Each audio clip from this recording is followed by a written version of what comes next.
अनुभव में विचार से सहस्र गुना अधिक बल है। निश्चित रूप से आपके विचार में भी बल है। जीवन की दशा और दिशा बहुत कुछ मन में उठने वाले विचारों पर ही निर्भर करती है। वैसा ही कुछ आकार प्रकार हो जाता है आपके व्यक्तित्व का, जैसे आपके विचार होते हैं। तो विचार में भी बहुत बल है, पर अनुभव में विचार से कई गुना अधिक बल है। प्रीति प्रीति सब कोई कहे, पर कठिनता सु की रीति। आदि अंत निभ है नहीं, और बारू की सी भीति। देखा जाए, विचार करें तो आप में, मुझ में, हम सब में ऐसा कौन है जिसका प्रेम से परिचय ना हो, जिसके मन चित्त में कभी प्रेम में पगा कोई विचार ना आया हो, या कभी हमने जीवन में न चिंतन किया हो इस भाव का, इस शब्द का। कोई भी ऐसा नहीं है जो अपरिचित हो प्रेम से। और देखा जाए, थोड़ा और गहरा विचार किया जाए तो पाया जाएगा कि शायद अभी तक हम में से कोई भी परिचित भी नहीं है। क्योंकि वाणी तो कहती है, जिन प्रेम कियो तिन्ही प्रभु पायो। जिसने प्रेम पाया उसने प्रभु को पाया। जिसने जीवन में आत्मसात कर लिया इस भाव को, वो पा गया। तो अब तक उद्धव ने प्रेम का विचार तो किया था, प्रेम के बारे में श्रवण भी किया था। हो सकता है वो, क्योंकि उद्धव सकल शास्त्र निष्णात हैं, वो सब विद्याओं में पारंगत हैं, तो हो सकता है उद्धव ने प्रेम के बड़े सूक्ष्म से सूक्ष्म भावों का, अनुभवों का वर्णन भी कहीं पढ़ा हो, कहीं सुना हो, कभी विचार से उसका चिंतन किया हो। लेकिन उद्धव के जीवन में कभी प्रेम के दर्शन का कोई क्षण नहीं आया था। खूब सुना, खूब कहा, खूब पढ़ लिया, खूब जान लिया, लेकिन प्रेम की अनुभूति से उद्धव अब तक वंचित थे, जो अनुभूति उन्हें ब्रजभूमि की कृपा से आकर हुई। ब्रजभूमि ने स्पर्श करते ही उद्धव को प्रेम की अनुभूति प्रदान की। ये ब्रजभूमि का, ये ब्रज रज का वैभव है कि वो स्पर्श मात्र से प्रेम की अनुभूति देती है। वो प्रेम जो कभी आपके विचारों में था। यही वृंदावन की महिमा भी है, यही वृंदावन का वैलक्षण्य भी है, यही वृंदावन की विशिष्टता भी है कि वो जिस प्रेम की बात आप हम लोग केवल कहते हैं, केवल सुनते हैं, वो ब्रज रज, वो ब्रज भूमि, वो वहाँ की जलवायु, वो वहाँ का आभा मंडल, वो उस प्रेम को मूर्तिमान कर देता है, प्रत्यक्ष कर देता है। ये उद्धव के जीवन में ये प्रत्यक्ष घटना घटी। उद्धव को अनुभव हुआ है प्रेम का ब्रज भूमि का स्पर्श करते ही।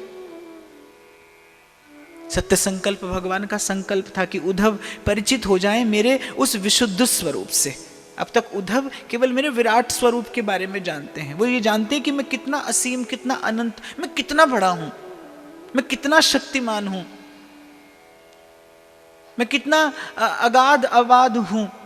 उद्धव मेरे इस रूप से तो परिचित हैं, लेकिन ये परिचय अपूर्ण है, क्योंकि ये परिचय केवल अनुभूति करा सकता है। आप इस महाविस्तृत आकाश की केवल एक अनुभूति ही तो कर सकते हैं। कोई आकाश को स्पर्श नहीं कर सकता, कोई नहीं छू सका आज तक इस नभ मंडल को, केवल देखकर। और अनुभूति भी कैसी, केवल एक कल्पना की जा सकती है कि ये कितना विस्तृत होगा, ये कितना विशाल होगा।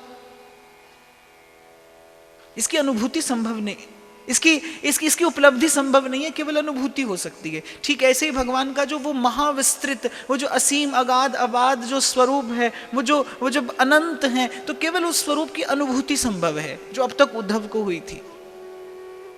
और जेठ के महीने में ये इतना विस्तृत आकाश किसी को क्या सुख देता है? कुछ भी नहीं।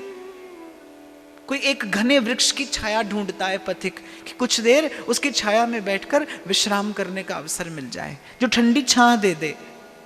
जो जो तपती बहती बयार से थोड़ी देर के लिए रक्षा कर ले, ऐसा कोई सघन वृक्ष जिसकी छां में बैठकर सुख पाले। उस समय उस विस्तृत आकाश से कुछ लेना देना नहीं है, वो सुख नहीं देता।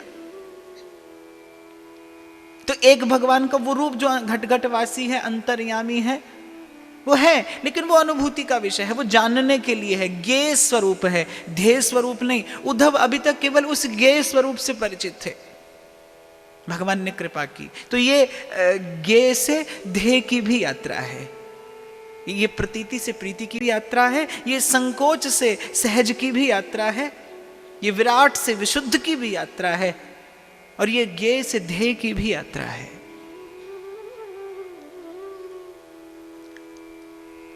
प्रभु के बताए मार्ग पर चलते हुए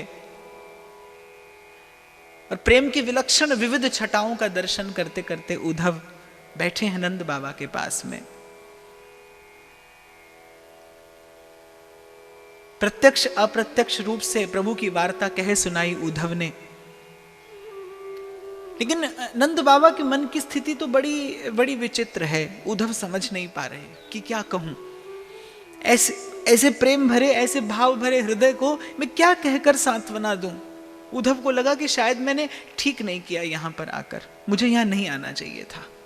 आज पहली बार उद्धव को लग रहा है कि ओछा है मेरा सब ज्ञान, क्षुद्र है, एक प्रेमी के उस प्रेम भरे प्रश्न का उत्तर नहीं दे सकता। एक प्रेमी जो अपने प्रेमास्पद की राह तकता हो, उसकी पथराई आंखों में जो प्रश्न होता है, उसकी पथराई आंखों में जो एक बड़ा मासूम सा एक प्रश्न होता है कि प्रियतम का कब दर्शन होगा। शाम मोहे कब रे मिलोगे, हरि जी मोहे कब रे मिलोगे। उसे तो केवल इस प्रश्न का उत्तर चाहिए कि प्रियतम का दर्शन कब होगा। रसखान बड़ी सुंदर स्थिति का, विरह की उस स्थिति का वर्णन करते हैं कि बिरहा की जो आंच लगी तन में, ये बिरहा की आंच ऐसी लगी तन में, बिरहा की जो आंच लगी तन में, सखी हो जाए परी जमुना जल में। मैं जाकर कूद गई उस जमुना के अगाध जल में कि हो सकता है ये तन का ताप, ये मन का ताप दूर हो जाए यमुना जल की उस शीतलता से, उस पवित्रता से।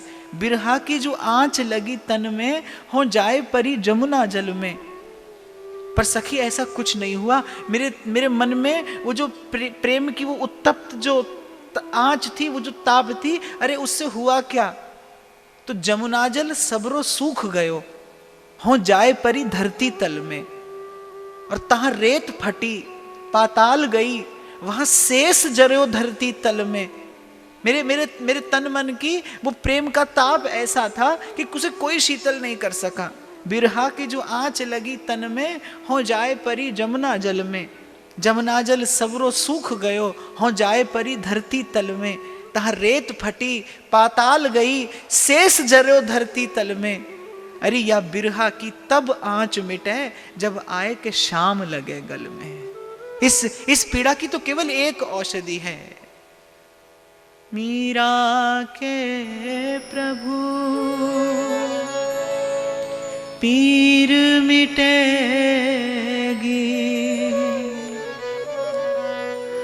वैद संवरिया होए, मेरो दर्द ना जाने को। और भगवत रसिक की बातें रसिक भी ना कोई समझ सके ना। ये प्रेम की पीड़ा ऐसी है कि जाने वो, अनुभव करे, और या जो देवनहार, ये तो जो देने वाला है वो जानता है। रहन देत नहीं और रस, यह प्रेम की टेक। प्रेम अपने अतिरिक्त कुछ नहीं रहने देता। आज पहली बार उद्धव को अपने ज्ञान का वो सूर्य जुगनू की भांति टिमटिमाता हुआ प्रतीत हुआ। उन ब्रजवासियों के उस भोले भाले, उस सहज सरल निश्चल निष्कैतव प्रेम के आगे आज पहली बार उद्धव ने प्रीति का दर्शन किया है कि प्रेम होता कैसा है, क्या है प्रेम। कैसा है उस प्रेम देव का वैभव। आज कोई ब्रजवासियों से पूछे कि आपको तीनों लोगों की संपत्ति दे देंगे और आपसे ये जो प्रतीक्षा की जो पीड़ा है ये ले लेंगे, तो कोई एक क्षण की प्रतीक्षा और एक क्षण की वो प्रतीक्षा जन्य पीड़ा देने को तैयार नहीं है। इस पीड़ा में भी कोई अगाध सुख है, इस पीड़ा में भी कोई अगाध सुख है, पीड़ा में भी सुख है। आप अब कभी विरह शब्द का चिंतन करें ना, वि अर्थात विशेष प्रकार से और रह अर्थात जिसकी नित्य स्थिति है। विरह में जहां प्रियतम की नित्य स्थिति है, विरह में और गाढ़ अनुभूति होती है प्रेमास्पद की। अगर कभी, लेकिन क्या है ना, प्रेम अपूर्ण होगा तो प्रेम जन्य सब भाव अपूर्ण होंगे। संसार में क्यों हम लोग प्रेम का अनुभव नहीं कर पाते? क्योंकि संसार में जब जब प्रेम घटित होता है, क्योंकि संसार में घटने वाले प्रेम का जो विषय है वो अपूर्ण होता है। संसार में जहां प्रेम घटा है वो अपूर्ण है, क्योंकि जिस विषय से प्रेम हुआ है वो विषय अपूर्ण है, अशुद्ध है। इसलिए प्रेम जन्य जो भाव अनुभाव जीवन में प्रकट होते हैं वो भी सब अपूर्ण होते हैं, आधे अधूरे से, अशुद्ध से। और उल्टे होता क्या है कि हम इस भाव की अवज्ञा अवहेलना कर बैठते हैं जीवन में।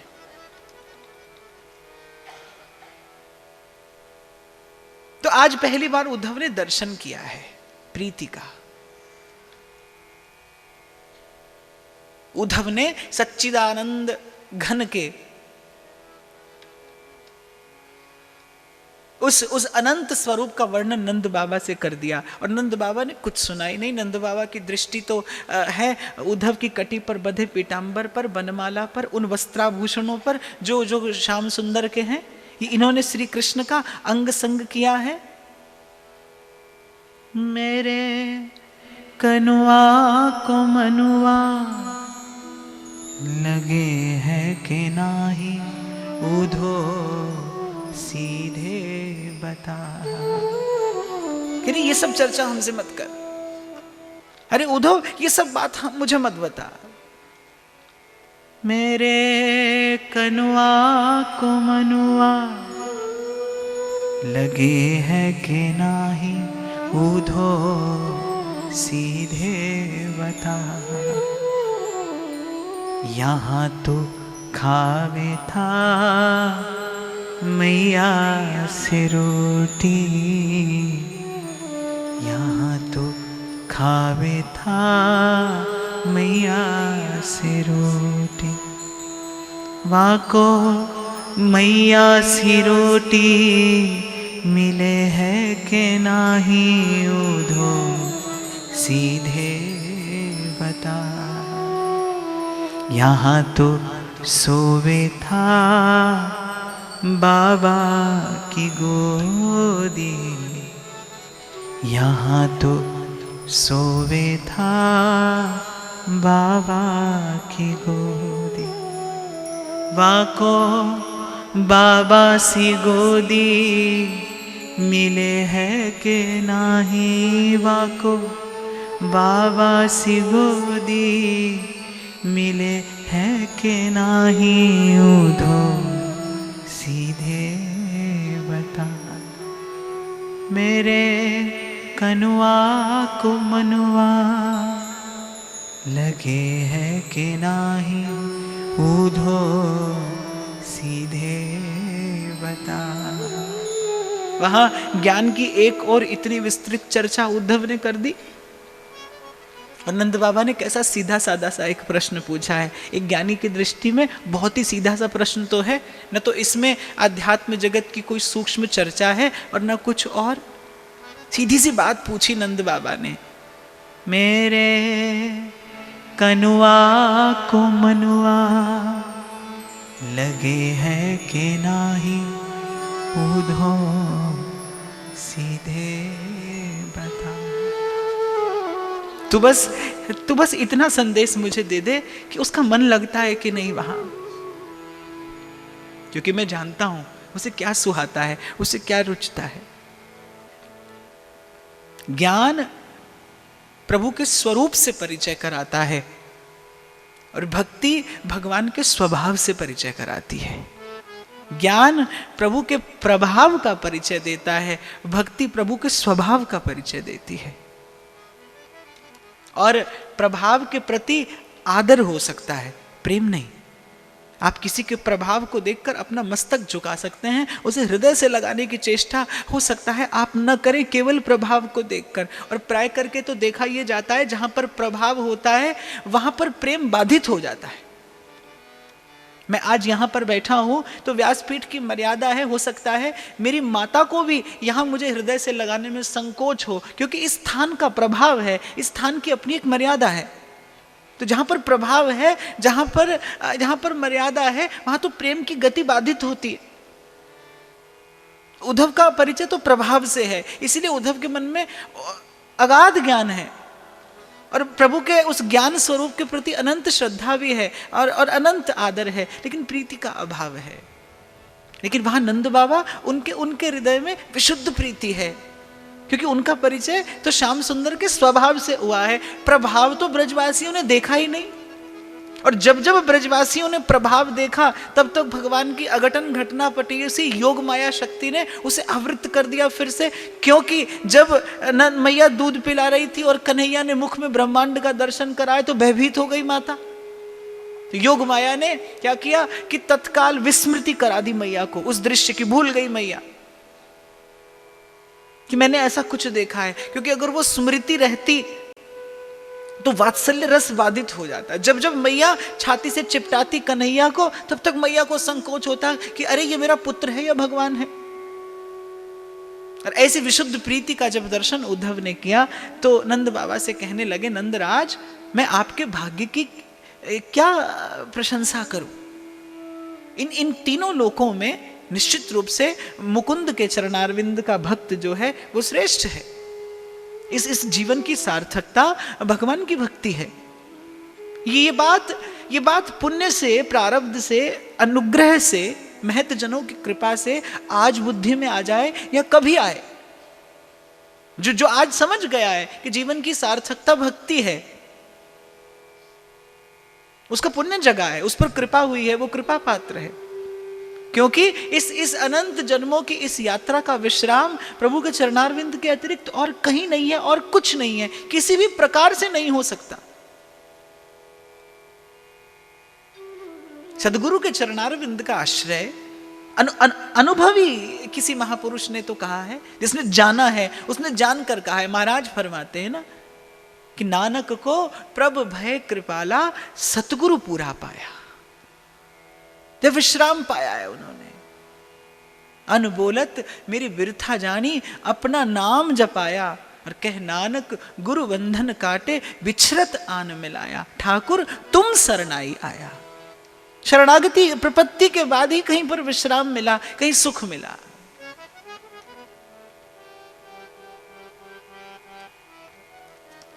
बिछरत आन मिलाया।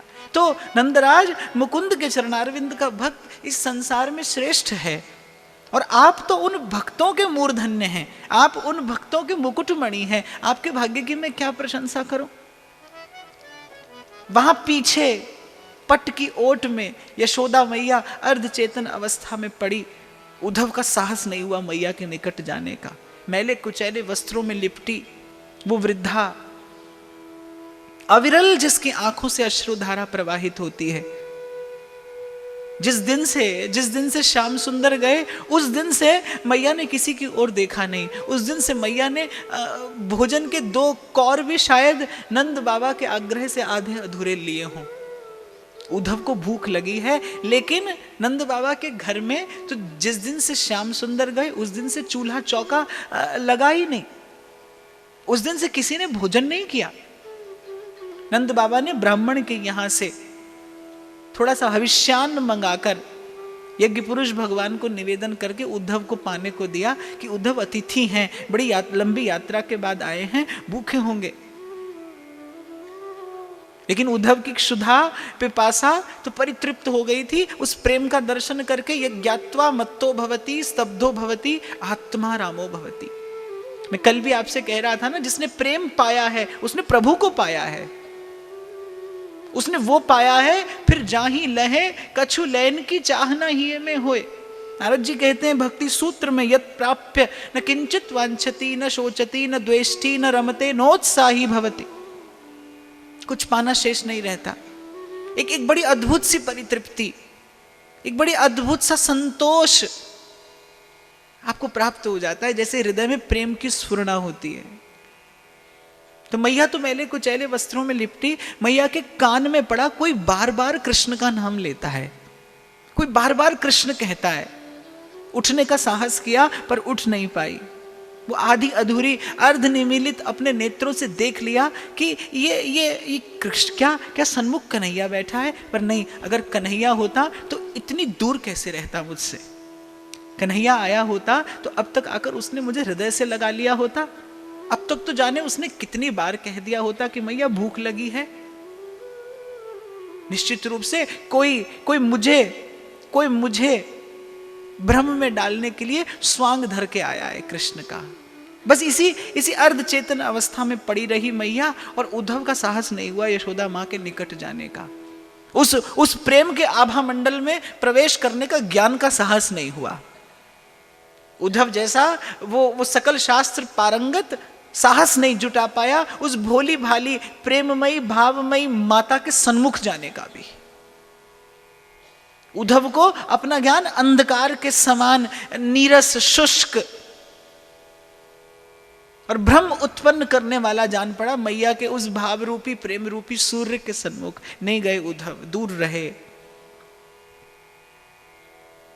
और भोजन का ग्रास लेते लेते देख रहे हैं नंद बाबा की आंखों से कैसे झरझर अश्रु बहते हैं, वक्षस्थल भीग जाता है। संकोच के कारण नंद बाबा पुनः पुनः अपने अश्रु पोंछ लेते हैं। पा लिया जब उद्धव ने भोजन, शैया पर आकर बैठ गए और फिर सांत्वना देने का प्रयास करते हैं कि बाबा आपके समान बड़भागी कौन होगा।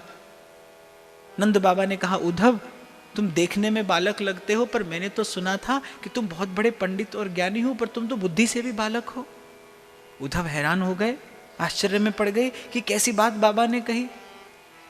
अगर बालक नहीं होते, अगर तुम में जरा सी भी बुद्धि होती, तुम में नेक सा भी पांडित्य होता, तो तुम मेरे जैसे हतभाग्य, मेरे जैसे अभागे व्यक्ति को बड़भागी कहकर मेरा उपहास नहीं करते। क्या इस प्रकार हमारी इस दयनीय अवस्था का उपहास करने आए हो? क्या इस प्रकार इस विरह की अग्नि में ये घृत डालकर हमें और पीड़ा देने के लिए आए हो? उद्धव तो सुनते रह गए कि बाबा कहते क्या है। तुम कहते हो कि मेरा कृष्ण भगवान है। मैंने भी संतों के मुख से शास्त्र आलोचना सुनी है, मैंने भी भक्तों के मुख से भगवत स्वरूप का वर्णन सुना है। मैं जानता हूं कि भगवान कौन है, कैसे हैं। मेरे भगवान तो वो शालिग्राम स्वरूप से सेवित वो श्रीमन नारायण जो मेरे घर के मंदिर में विराजमान है, वो हैं जो सत्य संकल्प हैं। और उद्धव तुम कहते हो कृष्ण भगवान है। भगवान तो सत्य संकल्प हैं, और मैंने अपनी आंखों से कृष्ण को झूठ बोलते देखा है। तुम कहते हो कि कृष्ण भगवान है, और भगवान तो पूर्ण काम है, और मैंने कृष्ण को अपनी आंखों से भूख से प्यास से व्याकुल होकर अपनी मैया के चारों ओर घूमता देखा है। तुम कहते हो कृष्ण भगवान है, भगवान तो सत्य स्वरूप हैं, और यहां ब्रज में कृष्ण की चोरी के चर्चे सारा संसार जानता है। सारा संसार जानता है कि वो चोर है, वो तो माखन चुरा चुरा कर खाता है यहाँ की ब्रजांगनाओं के यहाँ से। अनेक जन्मार्जित पाप चोरम चौराग्रगण्यम पुरुषं नमामि व्रजे वसन्तं नवनीत चौरम व्रजे वसन्तं। अरे उसे तो मैंने झूठ बोलते देखा है, उसे मैंने भूख और प्यास से व्याकुल होते देखा है, उसे मैंने यहाँ ब्रजांगनाओं के यहाँ चोरी करते पकड़ा है, और तुम कहते हो वो भगवान है। उसमें तो भगवान का कोई गुण कोई लक्षण नहीं है। और यदि तुम्हारी बात मान लूं, बड़ी सुंदर बात कह गए नंद बाबा, और यदि मान लूं तुम्हारी बात कि मेरा कृष्ण भगवान है, तो ये सुनकर तो मेरा दुख और मेरी पीड़ा कई गुना अधिक बढ़ा दी तुमने। आज तक तो सोचता था कांच का टुकड़ा खोया है, पर तुमने भगवान बनाकर, तुमने भगवान बताकर मुझे ये कह दिया कि मैंने जो खोया है वो कांच नहीं, वो तो हीरा था। उसके जैसा मधुर मनोहर, उसके जैसा सुंदर, उसके जैसा हास्यमय लास्यमय, उसके जैसा चतुर नटवर नागर पुत्र खोया है मैंने, और तुम कहते हो मेरे जैसा बड़भागी कोई नहीं है, मेरे जैसा भाग्यवान कोई नहीं है। क्या क्या मेरे भाग्य का उपहास करने के लिए आए हो उद्धव? अतिथि हो, और क्या कहूं तुमसे? क्या इस प्रकार मेरी पीड़ा और मेरी वेदना बढ़ाने के लिए आए हो? उद्धव ने कभी ऐसी प्रतिक्रिया की आशा भी नहीं की थी। उद्धव को लगने लगा कि मैंने क्या धृष्टता कर दी भगवान के उस सत्य स्वरूप का गुणानुवाद करके। बहुत बार भक्ति की भावना के आगे प्रभाव, ज्ञान, महिमा, ये सब उस भावधारा में बाधा होकर खड़ी हो जाती है। आज उद्धव को पता चला कि ये प्रीति विशुद्ध प्रीति है। यहां पर किसी अन्य भाव, किसी अन्य चेष्टा, किसी अन्य वृत्ति अथवा किसी अन्य वस्तु के आगमन की आशंका ही नहीं है, संभावना ही नहीं है। ये ब्रजवासियों का वो प्रेम है, ये ठाकुर के निज जनों की वो विशुद्ध प्रीति है जो कहती है, जिन नैनन ते घन श्याम लख्यो, उन नैनन सो अब देखिएगा। ये उन विरही जनों के नेत्र हैं जो कहते हैं, किससे नजर मिलाऊं तुम्हें देखने के बाद।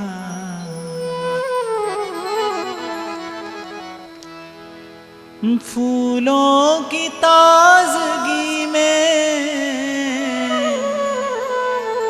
तारों की रोशनी में, फूलों की ताजगी में, तारों की रोशनी में, जो बात तुमने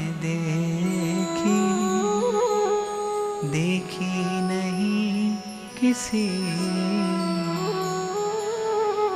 किस किस को सर झुकाऊं तुम्हें देखने के बाद। उद्धव, विश्राम करो। हमें सांत्वना देने का कोई अर्थ नहीं है, उसकी कोई आवश्यकता नहीं है। किसी ने कहा है ना कि मुझे गम भी उनका अजीज है, उन्हीं की दी हुई चीज है। हमें ये पीड़ा स्वीकार है, हम इस पीड़ा में भी प्रसन्न हैं।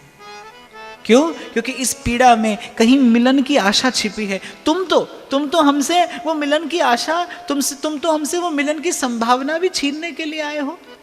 तुम हमारे हितैषी नहीं हो।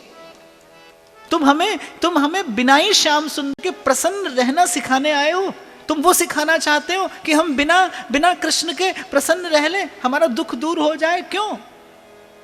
अवाक उद्धव, किसी भी प्रश्न का उत्तर नहीं है आज उद्धव के पास। उद्धव को लगा कि शायद किसी ने ठीक कहा है कि कहा रस खान भय संपत्ति सुमार महा, और कहा तन जोगी है लगाए अंग छार को, कहा साधे पंचानल, कहा सोए बीच जल, कहा जीत लियो राज सिंधु आर पार को, जप बार बार व्रत संयम हजार, वेद गाए 20 बार, अरे बूझत लवार को, सोई है गमार जिस कियो नहीं प्यार, और नहीं पायो दरबार या नंद के कुमार को। उद्धव को लगा कि जैसे व्यर्थ ही मैंने उस विद्या के भार को ढोया। जीवन तो सार्थक इन ब्रजवासियों का है जिन्होंने सीधा सीधा प्रेम का बंधन बांधा है। सबके ममता ताग बटोरी, और मम पद मनई बांध बर डोरी। यही तो हैं जो प्रभु के सुख में सुखी हैं। आनुकूल्येन कृष्णानुशीलनम स भक्तिर उत्तमा, उत्तम भक्ति के अधिकारी यही हैं। क्योंकि प्रभु कहते हैं, कह रघुपति सुन भामिनी बाता, मानो एक भगति करना। उन्हें तो एक वही नाता स्वीकार है, और इन ब्रजवासियों ने, इन प्रेमी जनों ने एक वही नाता, एक वही बंधन बांधा है प्रियतम से, श्याम सुंदर के चरणों से, प्रीति की डोरी, प्रेम की डोरी।